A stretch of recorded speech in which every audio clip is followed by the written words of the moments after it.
Anyone who believes in God will immediately agree, if he is unbiased with what I've said in the last 1 hour, he'll have to agree that the Quran is from God. But what about a person who does not believe in God himself? If a person does not believe in God, where is the question of Quran being a word of God? So now, we have dealt with the majority of the people, but yet there is a large percentage who are atheists, who do not believe in God himself. How do we deal with them? When I meet an atheist, and if he says that he does not believe in God, the first thing I do is I congratulate that atheist. Now you may wonder that why is Zakir congratulating an atheist? The reason I'm congratulating him is because most of the human beings, they are doing blind belief. Most of the Christians, they're Christians because their father is a Christian. He's a Hindu because father is Hindu. Some of them are Muslims because their father is Muslim. They aren't thinking. This person, he's thinking. He may be coming from a religious background, but he may not agree that the God which his parents are worshipping is worth to be called as God. The reason I congratulate the atheist is because he has said the first part of the Islamic Shahada, Islamic creed, La ilaha, there is no God. The only thing I have to do is prove to him illallah, but Allah, which I shall do inshallah. To the other non-Muslims, first, I have to prove to him that the God he is worshipping is false. So half the time I waste in trying to prove that the God he is worshipping is false. Here, half my job is done, La ilaha. Only thing left for me is illallah and then Muhammad Rasulullah. But Allah and Prophet Muhammad, peace be upon the Messenger of Allah. Now this atheist,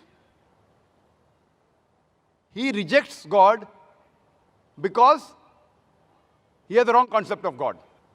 Now anyone who says he does not believe in God, first I'll ask him, what is the definition of God? For anyone to reject anything, he should know its definition. For example,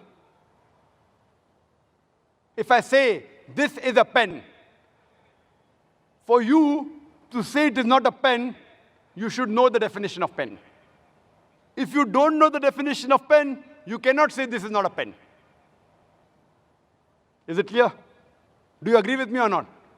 If I say this is a pen, for you to say it is not a pen, you have to know the definition of pen, otherwise, you cannot logically say it's not a pen. There was a smart person. He said, no, Brother Zakir. I know that's a book. So even if I don't know the definition of a pen, I can say it's not a pen. I know it's a book. So why should I know the definition of pen? So I said, fine. Do you know that's a book? He says, yes. I say, this is a kitab. He will say, no, it's not a kitab. He knows the definition of book, but does not know the definition of kitab. Kitab, in Arabic and Urdu, means a book. If I say this is a pen, knowing definition of a pen is more important than knowing what is this.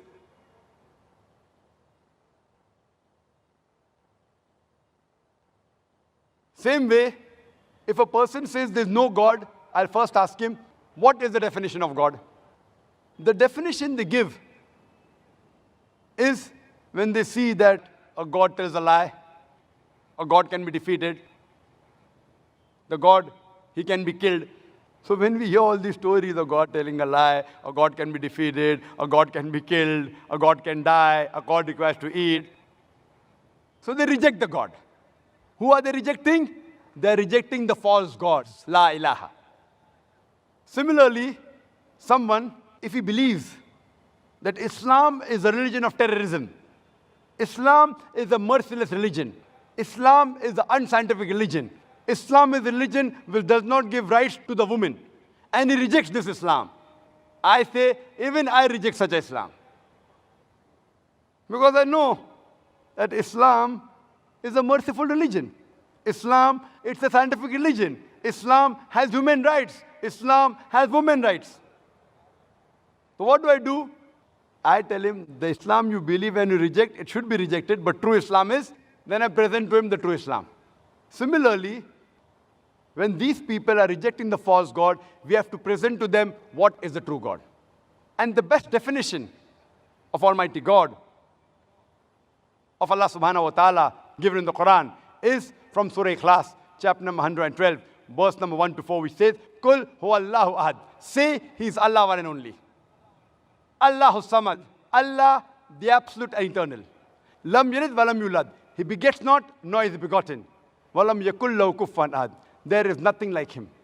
This is a four-line definition of Allah subhanahu wa ta'ala. Any person saying that so-and-so person is God, if that person fits in this four-line definition, we Muslims have got no objection in accepting that person as God. The first is, Kul wallahu ahad. Say is Allah one and only. Second is, Allahu samad. Allah, the absolute and eternal. Lam yalid walam yulad. He begets not, nor is he begotten. Walam yakul lahu kufuwan ahad. There is nothing like Him. There are many people who say that Dajnish, he is Almighty God. Let us put this Bhagwan Dajnish to the test of Surah Ikhlas.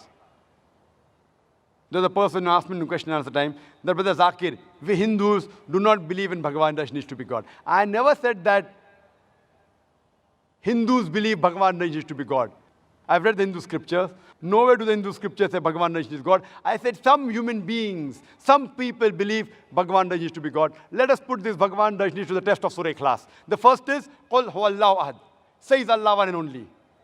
Was Bhagwan Dajnish one and only? Was he the only man who claimed divinity? There are hundreds who have claimed divinity. And in this country alone, there are thousands who have claimed that they were gods. He's not the only one. But the Rajnish Bhakt will say, no, he is one and only, he is unique. Let's go to the next test. Allahu samad. Allah, the absolute eternal. Was Rajnish absolute eternal? We know from the autobiography of Rajnish, he says that he was suffering from asthma, from chronic backache, from diabetes mellitus. Imagine Almighty God suffering from asthma, chronic backache, diabetes mellitus.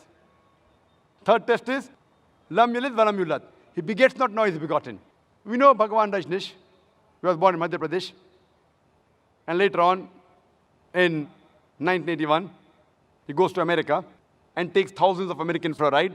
And in the state of Oregon, he starts his village called as Rajnishpuram. Later on, the American government, they arrest him and they put him behind bars. And Rajnish, he alleges that the American government, they slow poisoned me in the prison. Imagine Almighty God being slow poisoned. Later on, the American government, they kick him out of the country. He comes back to India and goes back to the city of Pune, where he has a center, which is now called as Osho Commune. And when you go to the center, if you go to Samadhi, it is mentioned there on his Samadhi, Bhagwan Rajnish, Osho, never born, never died, but visited the earth from the 11th of December, 1931 to the 19th of January, 1990. Never born, never died, but visited the earth from the 11th of December, 1931 to the 19th of January, 1990. They forgot to mention on his Samadhi that he was not given visas to more than 21 countries of the world. Almighty God coming to visit the world, and he requires visas. And the Archbishop of Greece said that if you don't remove Rajnish out of this country, we'll burn his house and the house of a disciple. And the last test, Walam yakul lahu kufuwan ahad, there's nothing like him, is so stringent that no one besides the true Almighty God can pass. The moment you can compare God to anyone in this world, to anyone in the universe, he's not God. Walam yakul lahu kufuwan ahad, there's nothing like him. Suppose someone says that Almighty God is 1,000 times stronger than Arnold Schwarzenegger. You might have heard the name of Arnold Schwarzenegger. The person who got the title Mr. World, the strongest man in the world, Mr. Universe, the strongest man in the universe. If someone says that Almighty God is 1,000 times stronger than Arnold Schwarzenegger, the moment you can compare God to anything in this world, whether it be Arnold Schwarzenegger, whether it be Dara Singh, whether it be King Kong, whether it be 1,000 times or 1,000,000 times, the moment you can compare God to anything in this world, He is not God. Walam yakul lahu kufuwan ahad. There's nothing like Him.